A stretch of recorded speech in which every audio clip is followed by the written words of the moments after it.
you. Okay. Great. So today we're very happy to have Robert Brandenberger, who is going to tell us about emergent cosmology from matrix theory. So Robert, take it away.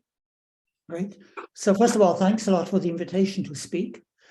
I'm a theoretical cosmologist, and I'm trying to dabble in string cosmology, and I probably will need some help.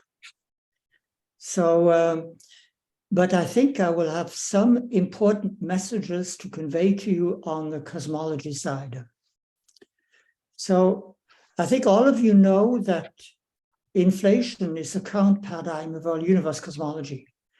And you probably also know that inflation is usually analyzed using an effective field theory framework. Now, what I'm going to argue in the first half of the talk is that there are fundamental conceptual problems for any effective field theory description of a rapidly expanding universe. Now, this is particularly severe for an inflationary universe. And these are not small problems, but I'll try to argue that these are unitarity problems and inconsistency with the second law of thermodynamics. So if you buy these arguments, and I hope to persuade you of this point, then we need to look beyond an effective field theory description if you want to understand the very old universe. So these are the robust messages I want to get across. So now, in the second half of the talk, I'm going to basically show you an attempt to go beyond an effective field theory description.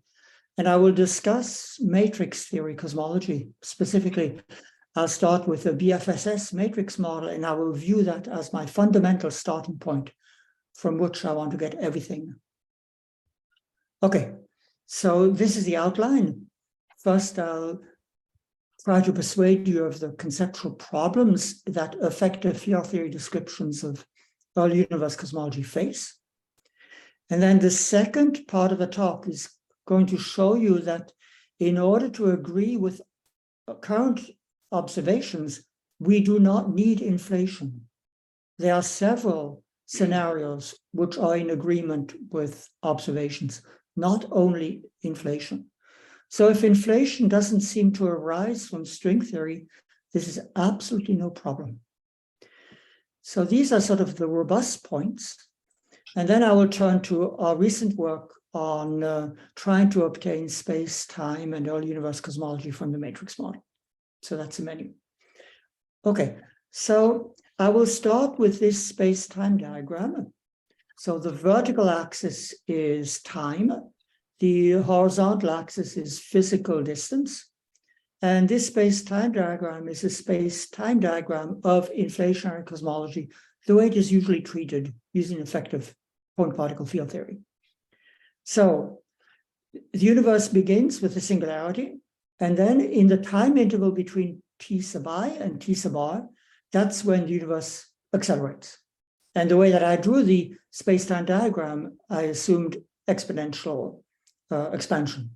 And then at the time t sub r, that's the transition to the standard Big Bang phase of expansion.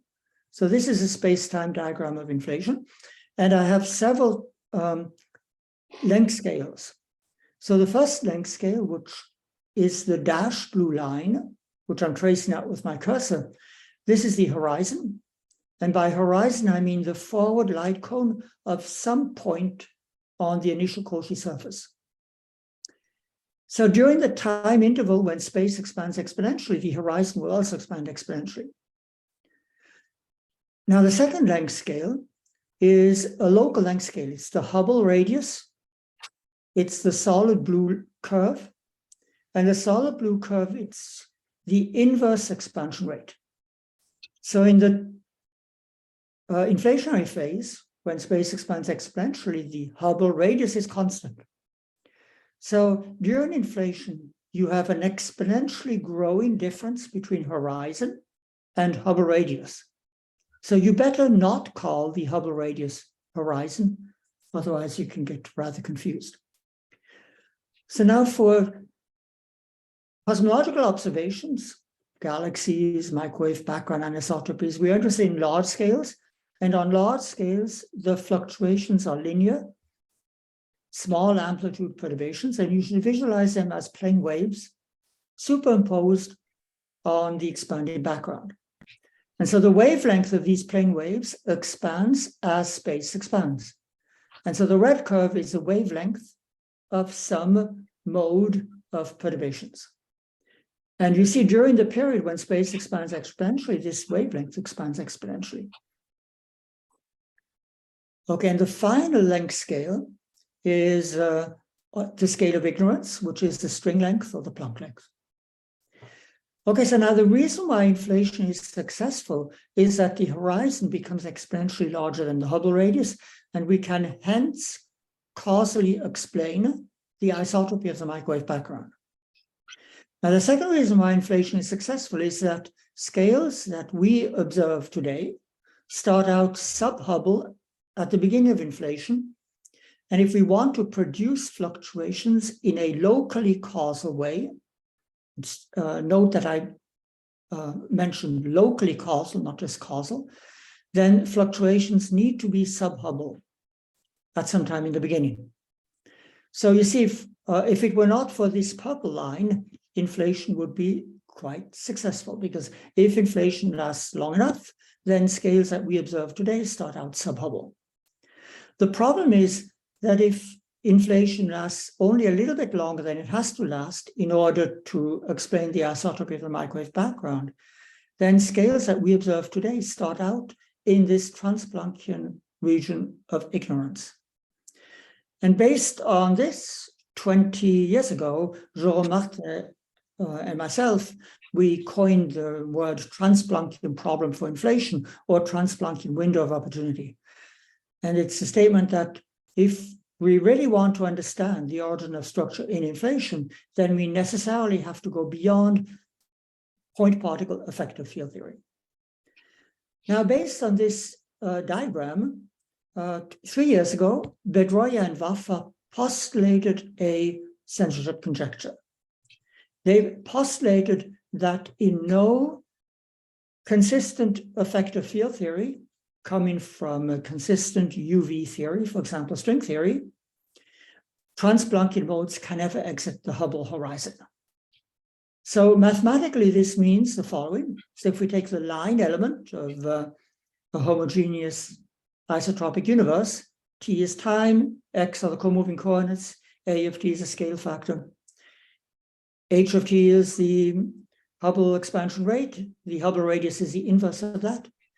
So the Trans-Planckian censorship conjecture means that if you start at any given initial time T sub I with the Planck length, and you evolve that length at constant co-moving coordinates to some later time T sub R, that then you need to remain smaller than the Hubble radius at that later time.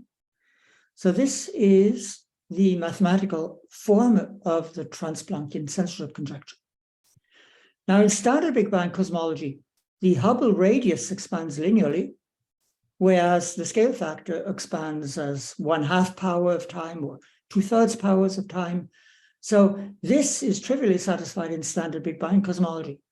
But in inflationary cosmology, H is constant, A expands exponentially. So there's a potential problem with this. So now I'm going to give you 3 arguments for the Trans-Planckian censorship conjecture. And the first is in analogy with Penrose's black hole censorship conjecture. So if we take a black hole with charge smaller than the mass, then an observer far from the black hole is shielded from the bad stuff that happens at the singularity by a horizon. As indicated in this diagram, nothing reaches the observer from this bad region. However, Einstein's theory, as an effective field theory, it admits solutions with charge greater than the mass.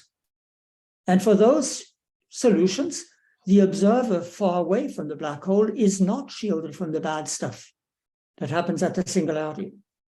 And so based on that, Penrose conjectured that in any consistent theory that completes general relativity, these pathological solutions with charge greater than the mass have to be excluded. So now let's translate this to cosmology. And the translation scheme is the following. Position space for black holes becomes momentum space for cosmology. The singularity for black holes becomes the set of Trans-Planckian modes.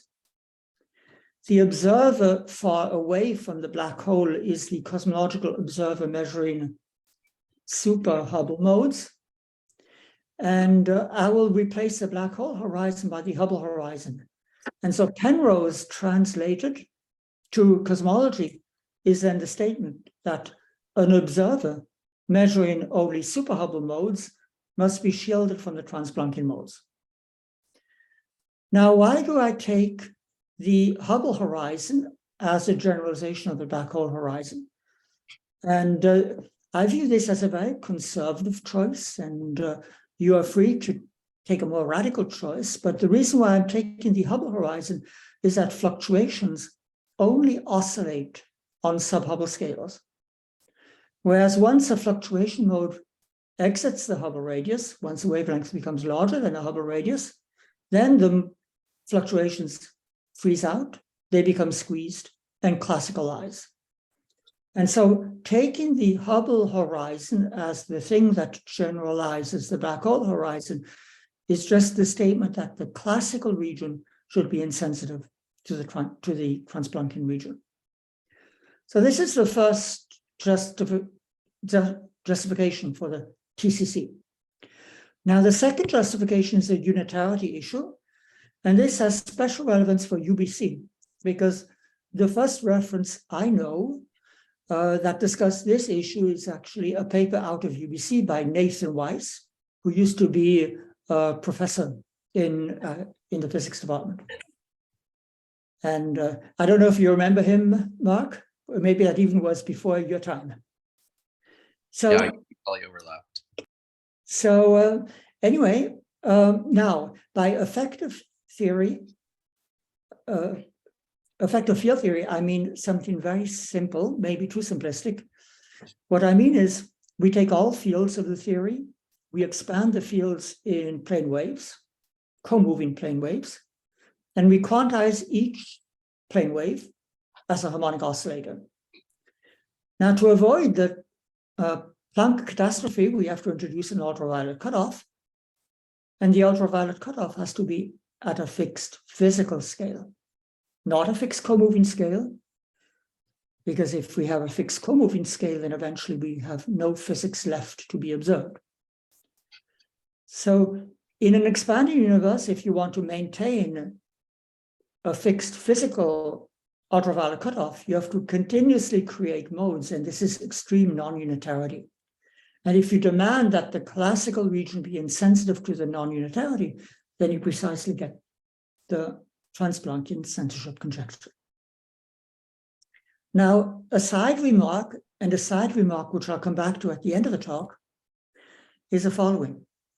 There's a famous cosmological constant problem, but I will put forward this conjecture that the quantum aspect of the cosmological constant problem is an artifact of doing something wrong.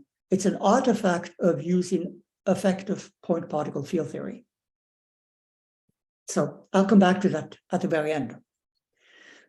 Now I'll move on to the third justification of the TCC, and this is a thermodynamic argument, second law of thermodynamics.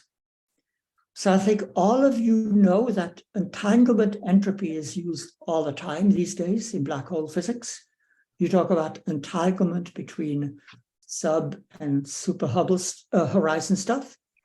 And in cosmology, we can also talk about entanglement between sub and super Hubble modes. And in an accelerating universe, the phase space of super Hubble modes is increasing. And this leads to the fact that the entanglement entropy density increases as a function of time. Now, if we demand that the entanglement entropy density remains smaller than the post-inflationary thermal entropy, then we find that the duration of an accelerating phase is bounded from above, And you do the algebra and you find that it's essentially the same as the TCC.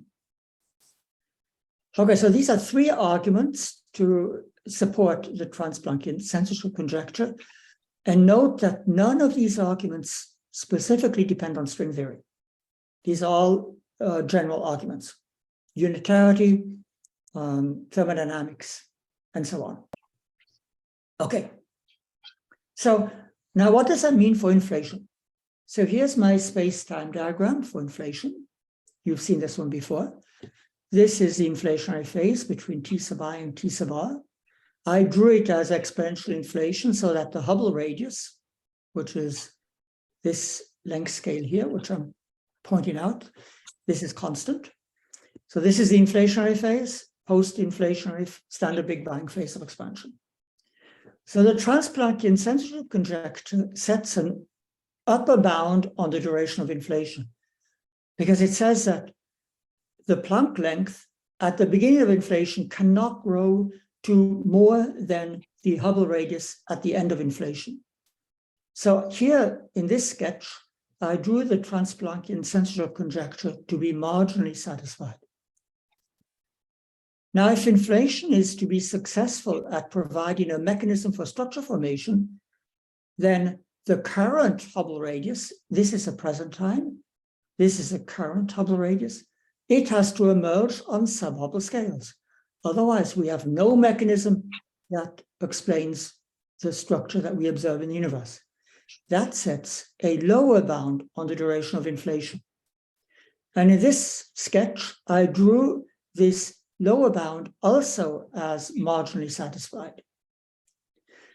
So now, whether the upper bound on the duration of inflation from the TCC and the lower bound on the duration of inflation from demanding a viable structure formation mechanism, whether they are consistent depends on the location of the Hubble radius compared to the Planck length.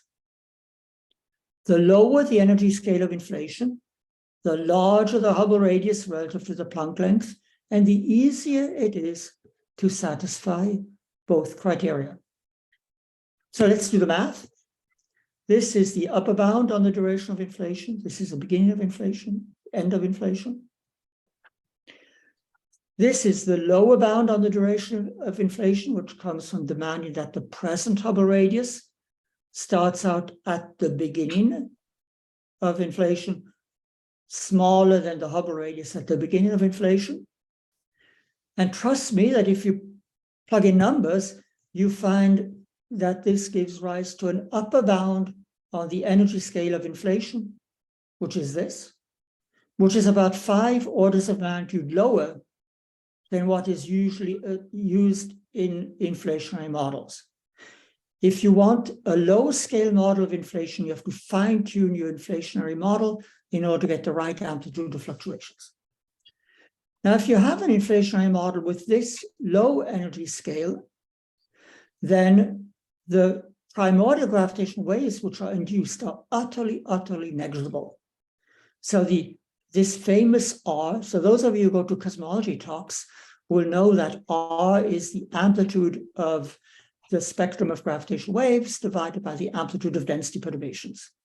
And this R in consistent inflationary models of inflation consistent with the TCC, is smaller than 10 to the minus 30. So now a warning to all of you who go to cosmology talks, you will always see people who don't know better, they will say that measuring a large R is going to be smoking gun signal for inflation. Nothing could be further from the truth. Inflationary models which are consistent with the TCC predict utterly negligible gravitational waves, whereas alternatives to inflation predict a large amplitude of gravitational waves. But if you mention this to your cosmology colleagues, be a little bit careful, expect them to not to be happy if you say that. Okay, good. The TCC also has implications for dark energy. Dark energy cannot be a bare cosmological constant. Okay, so now that inflation is in trouble, is cosmology in trouble? The answer is no. There are several scenarios for successful early universe cosmology. Now, most of you have probably seen this data. So this data, it shows you the amplitude of microwave anisotropies as a function of angular scale. So the horizontal axis is angular scale, vertical axis is amplitude of anisotropies. And here I show you the WMAP data, satellite data. So on small angular scales, you have some statistical errors, which are now smaller after the Planck satellite results came in. And at very large angular scales is cosmic variance. And the data points are the black dots. And the red curve is a best fit late time cosmology curve where you have the freedom to fit 6 late time cosmology parameters. So now, the first people who studied this red curve, they studied it 10 years before the development of inflation. So there's also a Canadian connection to this red curve, namely the early work that explained this beautiful data, which are called acoustic oscillations in the Eigler power spectrum. So the first people who understood these acoustic oscillations and predicted them were Peebles and Yu, and Zeldovich and Zunyaev in 1969, 1970, which is 10 years before the development of inflation. And here's a picture from the Zeldovich-Zunyaev paper. The vertical axis is time, horizontal axis is co-moving spatial coordinates, and this diagonal curve is the Hubble radius before recombination. This is the time of recombination when the microwave background is released. Now, what Zeldovich and Zunyaev argued is the following. Let us assume that there's some mechanism that creates fluctuations in the early universe on all scales, including these super Hubble scales. These fluctuations are standing waves on super Hubble scales. Once the wavelength becomes smaller than the Hubble radius, these waves start to oscillate. Now, the wave that enters the Hubble radius right at recombination, it has had no time to oscillate, so we catch it at maximal amplitude. Whereas this wave, which has done 5/4 of an oscillation, we will catch it at a position where the amplitude is uniform and is only a velocity perturbation, and so on. And it is exactly this feature which gives us these oscillatory features. This is the mode that enters right at recombination. This is a mode that has done 1/4 of an oscillation. This has done 3/4 of an oscillation, and so on. So, given a scaling invariant power spectrum of adiabatic fluctuations on super Hubble scales before equal matter and radiation, this gives the correct power spectrum of galaxies. It's the spectrum which has least divergences. It predicts acoustic oscillations in the CMB angular power spectrum, and it also predicts oscillations in the matter power spectrum. Okay, so this was all predicted 10 years before inflation. So now, what are the criteria for a successful early universe cosmology? So first of all, in order for to explain the overall isotropy of the microwave background, the horizon at recombination has to be much, much bigger than the Hubble radius at recombination. Secondly, scales that we observe today have to originate the Hubble radius, have to originate inside the Hubble radius at some early times. Otherwise, you don't have a locally causal generation mechanism for fluctuations. And thirdly, you need to produce a roughly scale invariant spectrum of curvature fluctuations.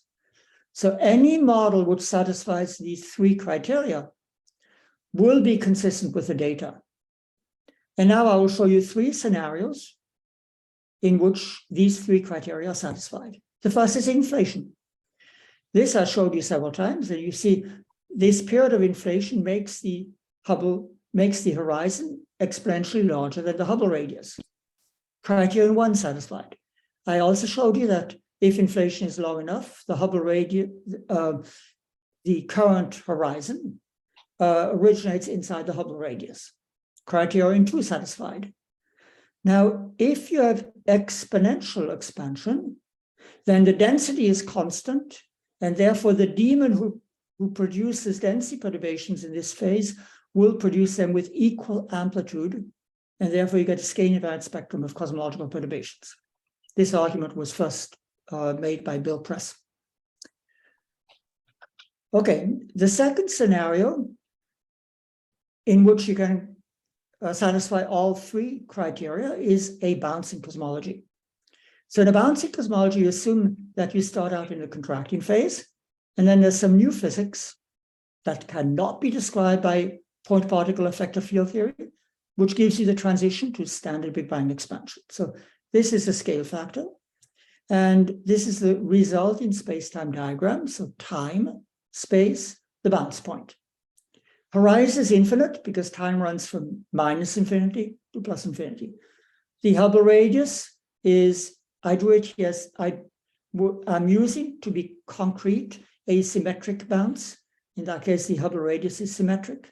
And here I draw co-moving coordinates in which the wavelength of fluctuations is constant, and you see fluctuations sufficiently far back in the contracting phase are sub-Hubble. So criterion 1 satisfied because the horizon is infinite. Criterion 2 satisfied, perturbations originate sub-Hubble. And it turns out that in this symmetric bounce, initial vacuum fluctuations also acquire a scale-invariant spectrum. But there are other bouncing scenarios which also produce scale-invariant spectra. The one that I'm showing you is actually unstable towards development of anisotropies.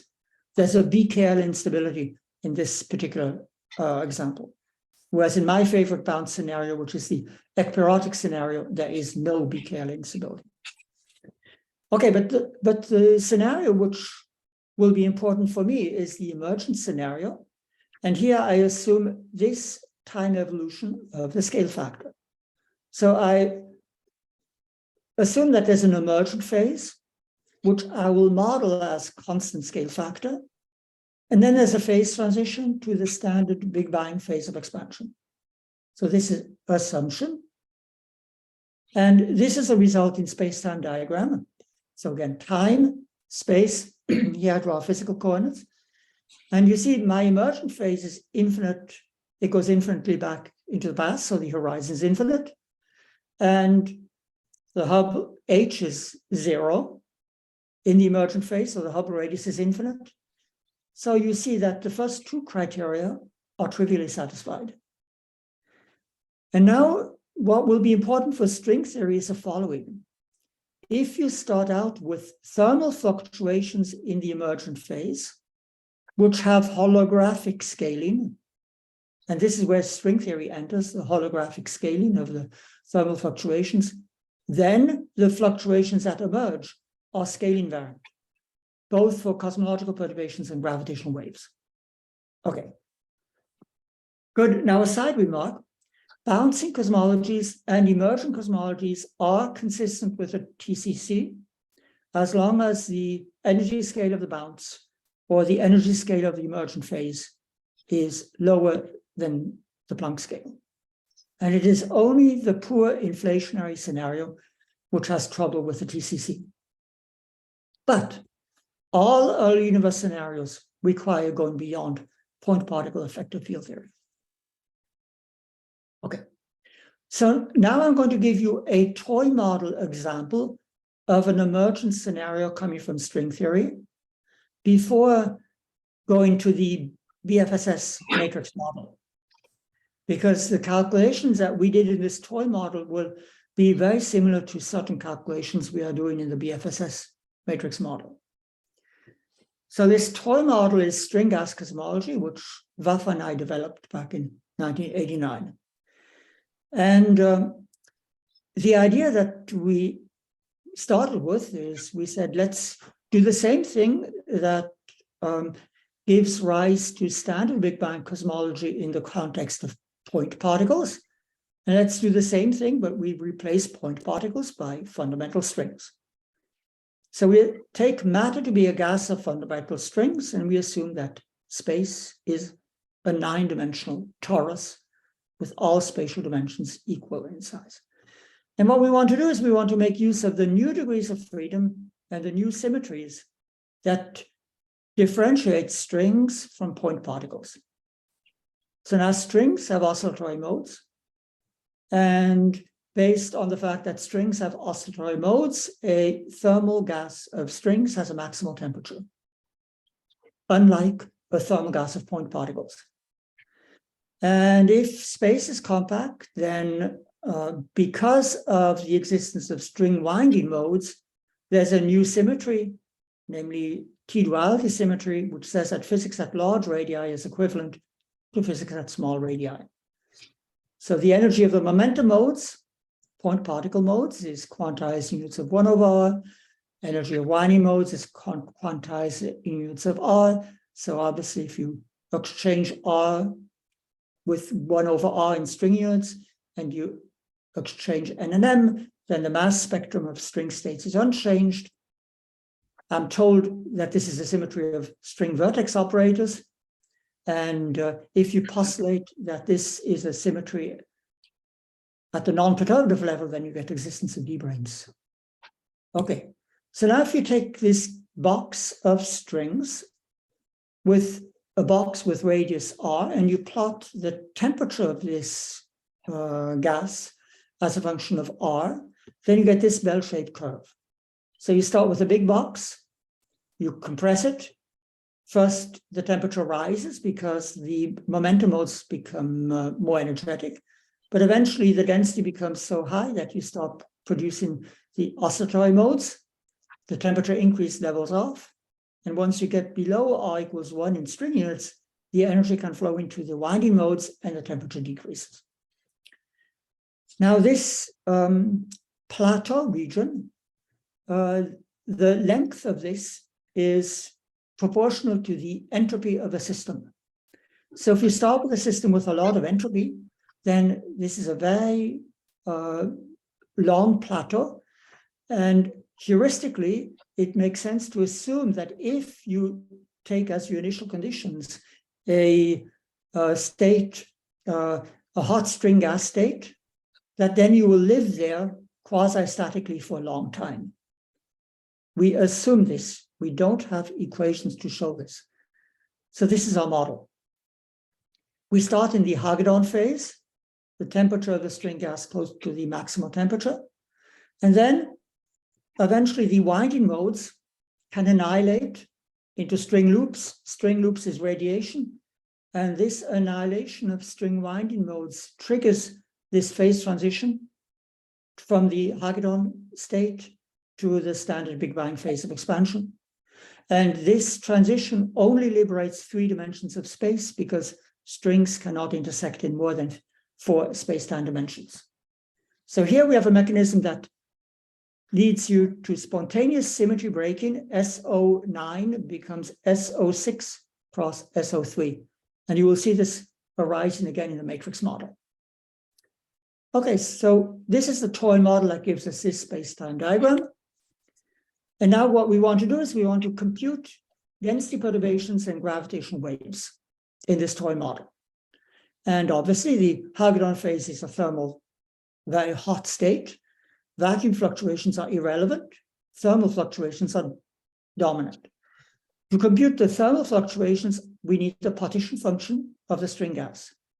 And again, in the matrix model, the statement will be that if we have the partition function of the matrix model, we can compute density perturbations and gravitational waves, according to the recipe that I'm showing you now. Okay, so this is the metric of a homogeneous and isotropic space-time described by a scale factor A of eta being conformal time, with some space-dependent cosmological perturbations, curvature perturbations, and space-dependent gravitational waves. Hij, I forgot to write I not equal to J. Now, based on the perturbed Einstein equations, you find that the curvature perturbations are determined by the energy density fluctuations, whereas the gravitational waves are determined by the off-diagonal pressure perturbations. So, given the partition function of strings, we can compute the density perturbations and we can compute the off-diagonal pressure perturbations, and hence we can compute observables. So that's the recipe. Okay, in a thermal system, the density perturbations are proportional to the specific heat capacity. So I'm looking at a box of radius r. And holographic scaling means that the specific heat capacity is proportional to r squared. And this is how it depends on the temperature when the particular mode exits the Hubble radius and the string length. All factors are included. Now you use this equation, and from using this equation and these two equations, you can immediately compute the power spectrum of cosmological perturbations. So this power spectrum is k cubed, 5k squared. And all the algebra is here. I'm not hiding any algebra. I'm just putting in the previous equations, and you find a prediction for the amplitude and for the slope of the power spectrum of cosmological perturbations. So you see k, you see no k here. So you see that the power spectrum of cosmological perturbations, which arises in string gas cosmology, is scale invariant, like for inflation. Well, what is this T? This T is actually the temperature when the particular mode K exits the Hubble radius. So there's a very small K dependence in T, such that you get a slight red tilt of the spectrum, like for inflation.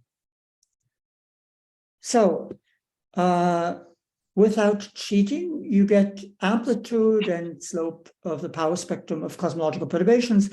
And if you look at the 1980s Bible of superstring theory, the Green, Schwarz, Witten textbook, and you pick their preferred string length, then you get the right amplitude of cosmological perturbations. No tuning needed. Okay, but we haven't made any predictions. So let's compute gravitational waves. We can compute the off-diagonal pressure perturbations, and this is what we get. This factor 1 minus T over T sub H appears in the numerator as opposed to the denominator, because for the density perturbations, we compute the partial derivative of the partition function with respect to temperature. And there's a log of this factor in the partition function. Whereas for the pressure perturbations, we take a partial derivative with respect to radius. Okay, now the fact that this appears in the numerator means that we get a slight blue tilt, unlike for inflation. So now we have a prediction. String theory makes specific predictions for cosmological observations. So if anyone wants to give you a hard time saying that string theory doesn't connect with anything measurable, in my opinion, nothing could be further from the truth. I'm a very strong defender of string theory in the sense of making contact with data. So, but now comes the point where I'm going to be on very shaky grounds, because now what I have to do is I have to turn this toy model into a theory. So now I'll discuss the emergent metric spacetime from matrix theory. And the starting point is this BFSS matrix model, Banks, Fisher, Schenker, Susskind. It's a model which was proposed to be the non-perturbative definition of superstring theory.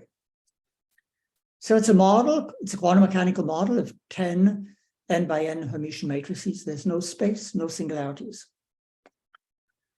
Okay, so this is a Lagrangian. So Xi are the 9 spatial Hermitian matrices. G is a coupling constant. This dt is something that looks like a covariant derivative. It's a partial derivative with respect to time, plus commutator with respect with a 10th matrix A sub 0. And we are told to take the limit when n, the size of the matrices, goes to infinity with this lambda held fixed. So this is our model. This is a Lagrangian, well-defined Lagrangian, and I'll pick a state. I'll pick a high temperature state.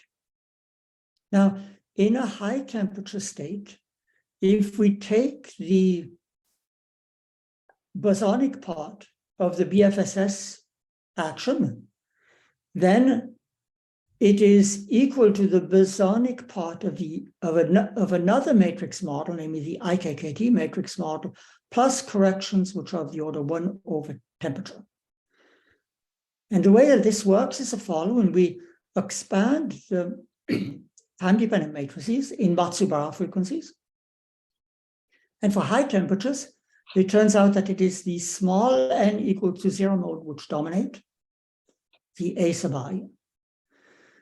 And the contribution of these 0 modes to the BFSS action is the IKKT action. It is this action.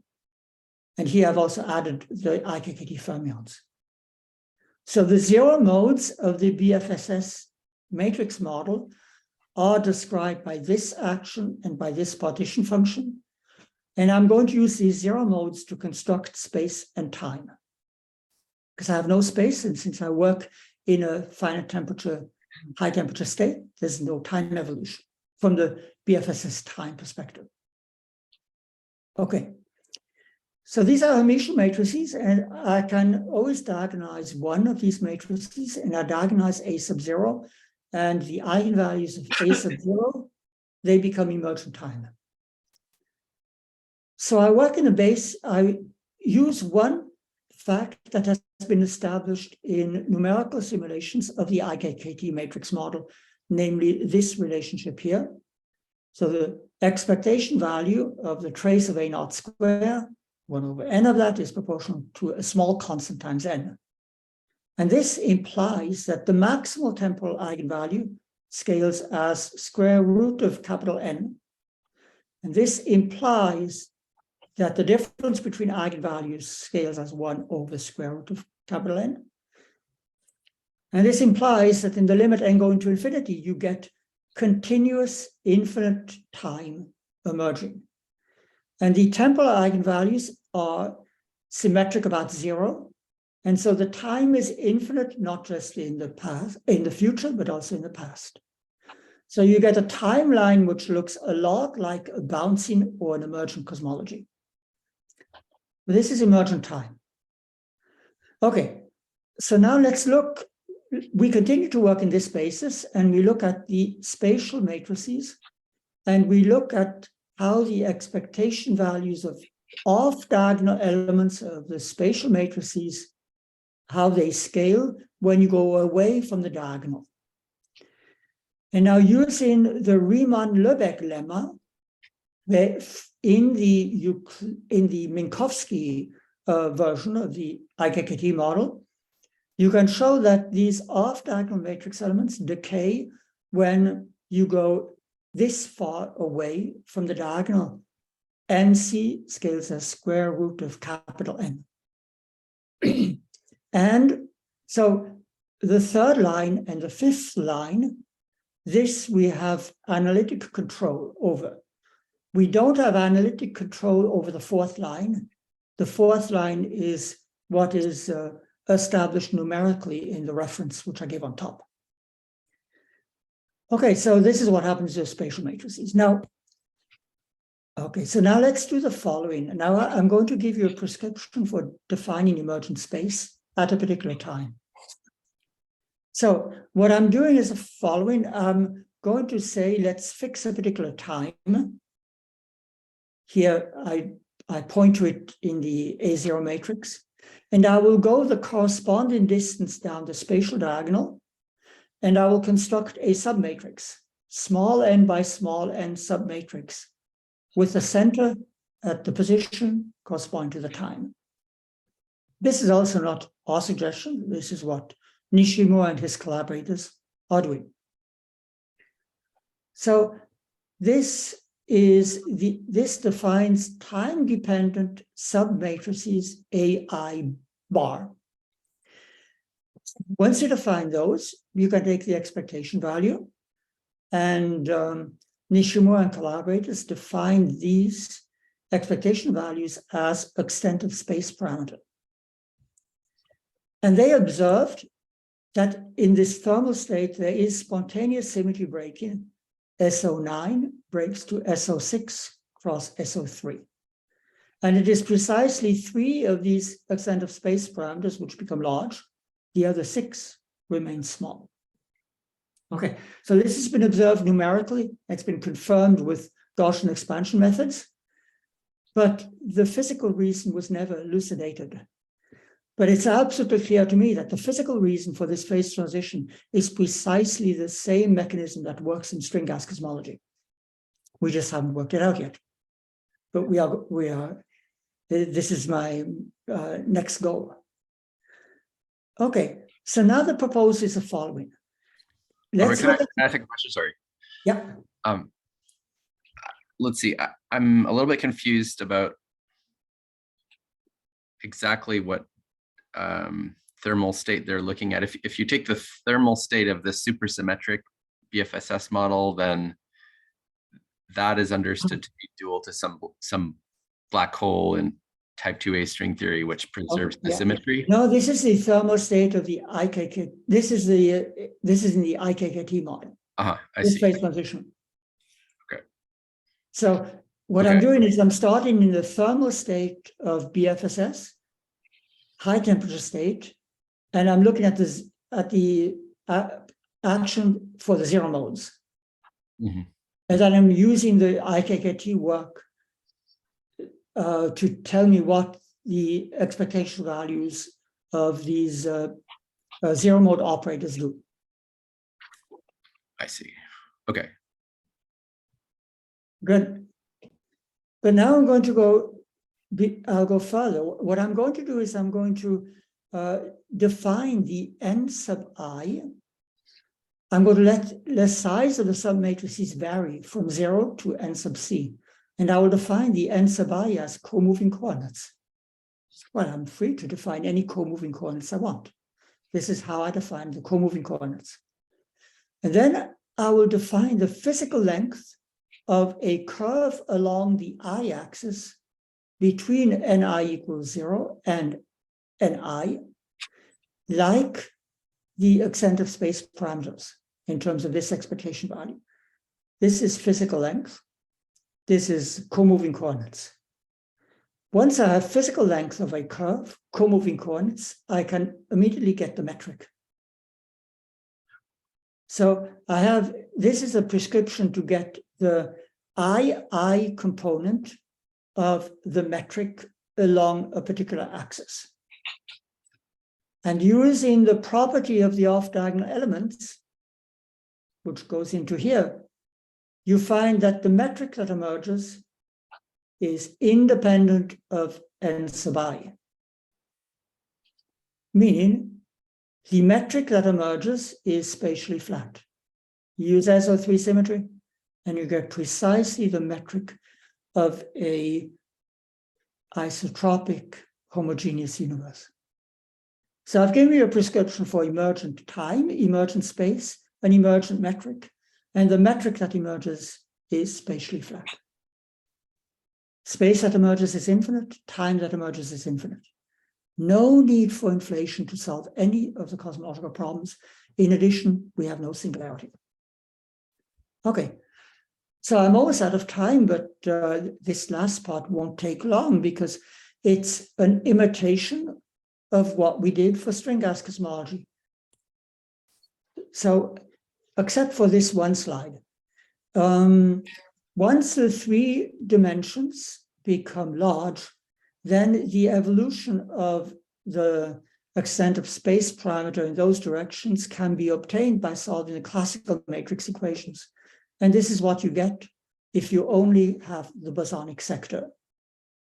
And so you see no sign of a cosmological constant. We've quantized a system without quantizing harmonic oscillators, and there's no cosmological constant. Now, again, we haven't included fermions, and I predict that if we include the fermions, then at late times, we'll get T to the 2/3 matter dominator. So I think we will get standard Big Bang cosmology out of this at late times. Okay, so now we go back to the BFSS matrix model, and we look at the 1/T correction terms. And those are the correction terms that give us the thermal fluctuations. So now we go back to the BFSS action, the BFSS partition function, and we compute cosmological perturbations and gravitational waves exactly as we did in the string gas cosmology toy model. And since it is string theory, we get holographic scaling, and we get scaling invariant spectra for both cosmological perturbations and gravitational waves. So the 1/T correction terms in the BFSS action are crucial. So we calculate matter correlation functions in the emergent phase. We do exactly what we did in string gas cosmology to compute late time observables. We can compute the correlation functions because we have a finite temperature partition function. All we have to do is we have to take the finite temperature partition function, take partial derivatives with respect to temperature and emergent radius, use these equations, which you've already seen, and then use these equations to take the partition function, get the energy from the internal energy, get the specific heat capacity. From the specific heat capacity, you get the power spectrum of cosmological perturbations. So exactly what we did in string gas cosmology. And this is what you get. A scale invariant spectrum of curvature fluctuations with a Poisson contribution for ultraviolet scales. This is new. This we didn't get in string gas cosmology. And the spectrum of gravitational waves is scale invariant without this Poisson contribution. So the bottom line is that we given a prescription to start with the BFSS matrix model and to obtain emergent infinite space, emergent infinite time. We get an emergent spatially flat metric and an emergent early universe phase with thermal fluctuations which lead to scaling invariant curvature perturbations and gravitational waves. Okay, now there's obviously there could be mistakes in what I told you in this section, because I'm not a string theorist. So I'm quite aware that I'm going out on the limb. I'm talking about things that I don't really understand well enough, but I'm risking being wrong. But assuming that we are approximately right, there's lots of things to do. So we need to include the fermionic sector. We need to understand how the phase transition from the emergent phase to the late time phase occurs. And if we understand that, then we'll be able to compute the slopes of the spectra. We need to understand how the effective field theory for point-like excitations emerges. And at the very end, we also need to ask, where does dark energy arise? So there's a big research program, which I'm really excited about, but I want to leave you with the conclusions, and I have two concluding slides. One of them would conclusions which I think are robust, although some people might think they are controversial. So inflation is not the only scenario of early universe cosmology which is consistent with current data. And so string theorists should not force inflation into the string theory if string theory doesn't seem to like it. And in fact, in light of the Trans-Planckian Censorship Conjecture, and other conceptual problems like the swampland criteria, actually effective field theory models of inflation are not viable. Now, I want to make a caveat here. It is possible that inflation is correct, but in order to obtain inflation, that we have to use a non-perturbative formulation. And there are two groups that I know of who are pursuing that research direction. One of them is Giyad Vali and his collaborators, and the other one is my colleague Keshav Dasgupta, McGill and his collaborators.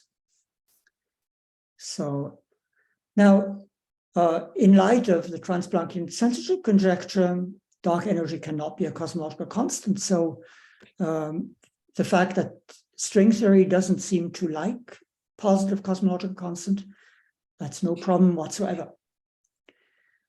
So if we want to understand the very early universe, we need to go beyond effective field theory. So this is what I would like to persuade you of. I hope to have persuaded you of these conclusions. Now, the dessert of the talk was this attempt to start with the BFSS matrix model and to obtain emergent time, space, and an emergent metric, and then fluctuations in this high temperature state of the BFSS matrix model give us scaling invariant spectra of perturbations and gravitational waves. So thanks for listening, and I'll go back to the previous page.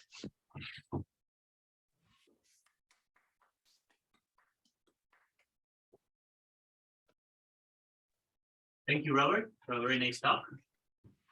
Questions? Robert, do I understand properly that when, in a sense, when actual physics emerges from this matrix model, is there a phase transition there? Well, so it's something that I would call a phase transition. Now, would you call the transition in string gas cosmology, which comes from the annihilation of winding modes into loops, would you call that a phase transition or just some transient change of phase? Well, does that have to do with Hagedorn? Is that the Hagedorn transition? Yeah, so it's probably not going to be a phase transition from the rigorous statistical mechanical point of view.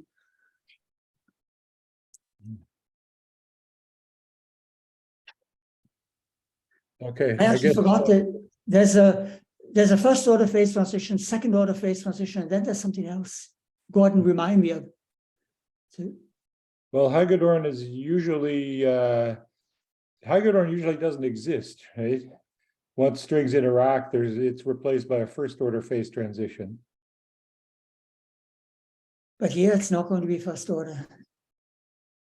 Yeah, so I don't, I didn't quite understand exactly how this thing evolves, but I guess that's sort of part of the numerical work by the Nishimura group, right?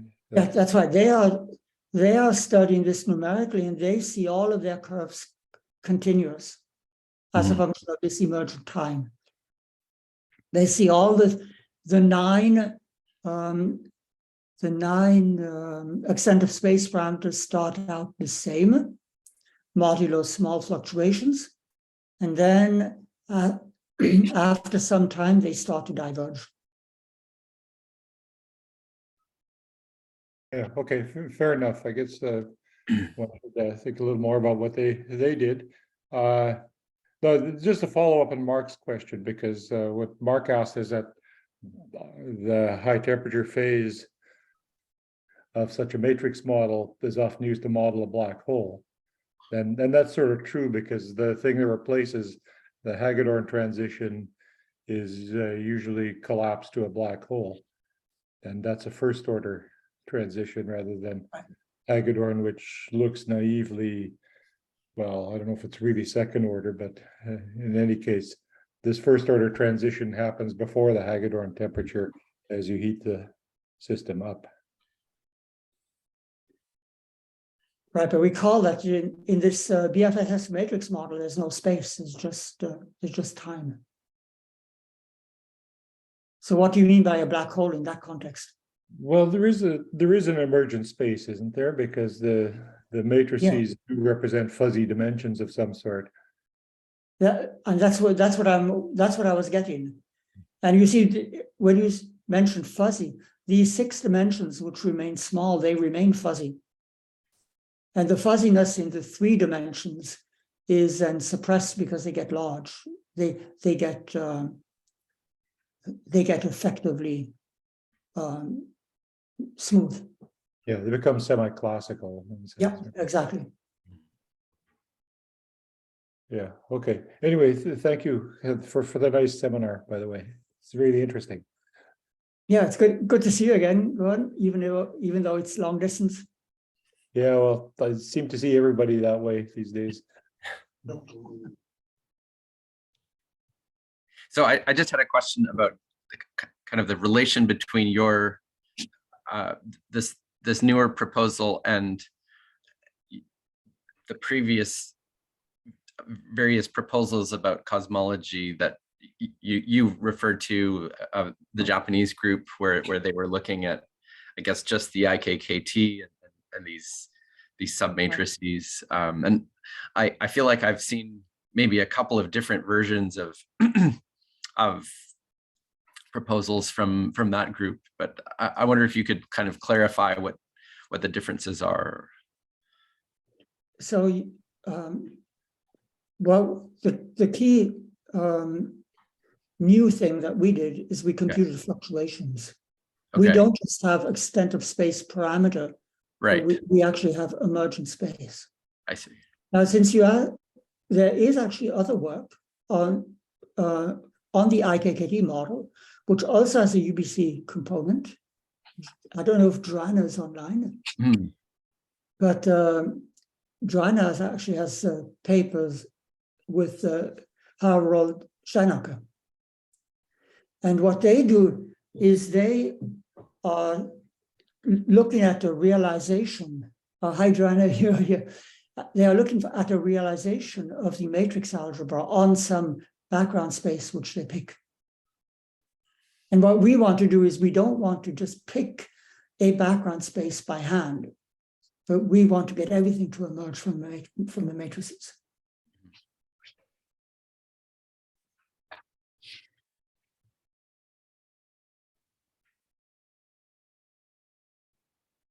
And sorry, one more kind of technical question about the previous work where they're getting they're seeing the symmetry breaking numerically in IKKT. Am I remembering correctly that they are including the fermions in yes, that? That's so right. The fermions play a crucial role in symmetry Yeah. breaking. And what we've just shown is that in the BFSS model, there is also symmetry breaking, but only in the presence of fermions. But we haven't, the tools that we use are very naive.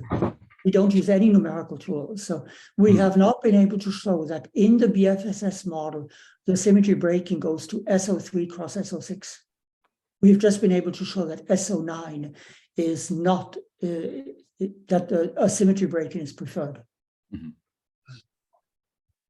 But my intuition says that it has to go to SO3 cross SO6 as well.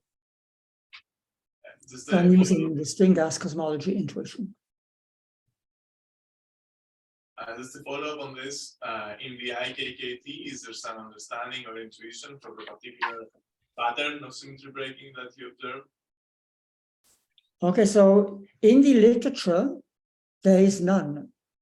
So it is observed numerically, and then what you can do is you can use a Gaussian expansion method, and you can compute the free energy for different patterns, symmetry breaking patterns that you've assumed.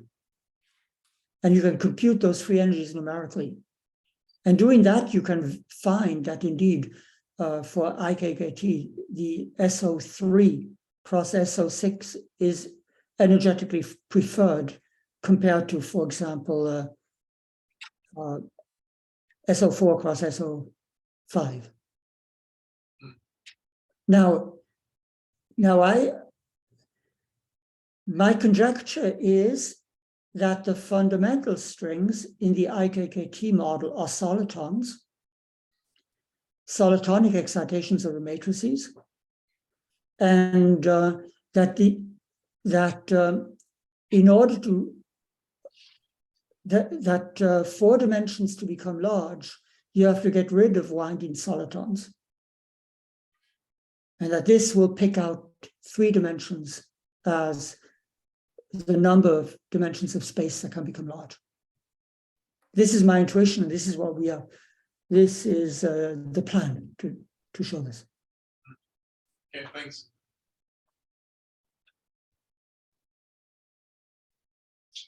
Can I ask a general question, just backing up a little bit, about motivations for the Trans-Planckian Censorship Conjecture?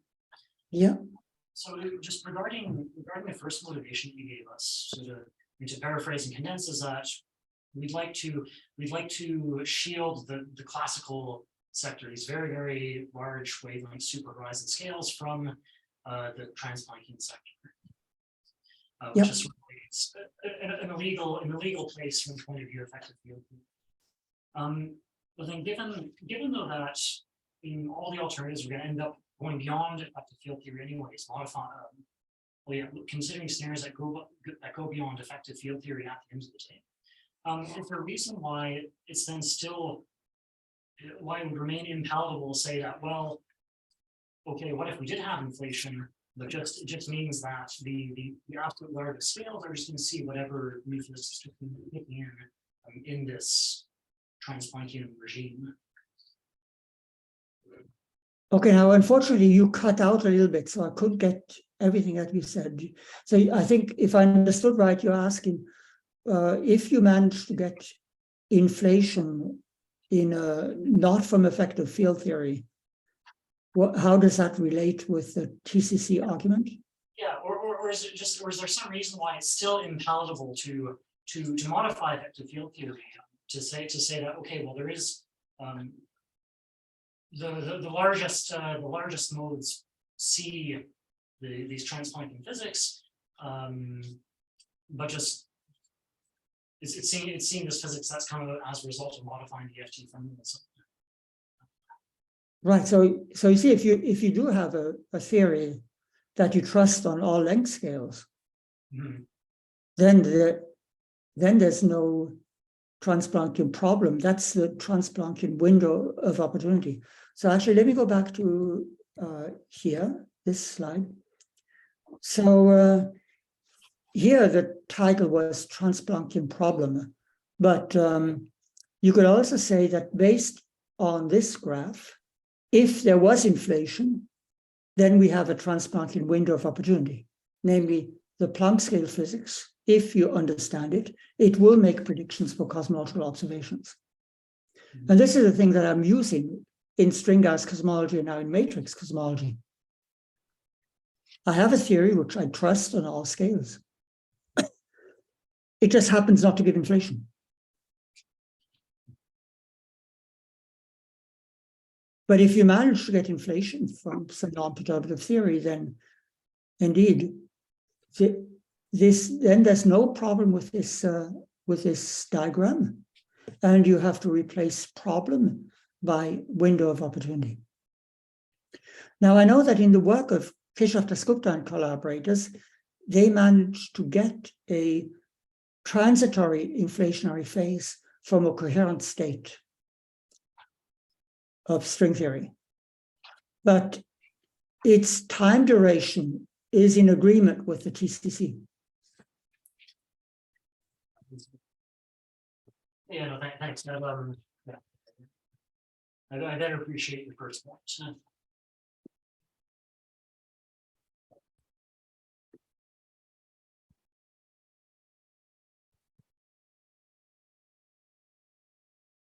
So I'll go back to these conclusions.